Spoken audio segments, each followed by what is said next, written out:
How to fix Windows 10 or 11 this app can't run on your PC.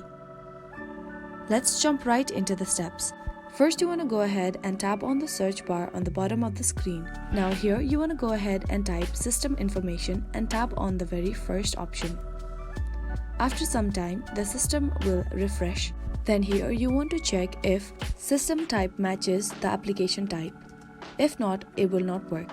So as you can see, it is 64 byte. The application also should support 64 bytes.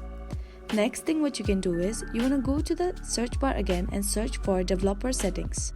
Here you want to go ahead and tap on privacy and security and turn on the developer mode. Tap on yes. This might fix the problem. Next, you want to go to the search bar yet again and then you want to go ahead and type Windows Security. As you do that, tap on Windows Security right at the top. Tap on Apps and Browser Control. Under Reputation-Based Protection, turn on. So that is how you can fix the problem. I really hope this video helped you out. Thank you so much for watching till the very end.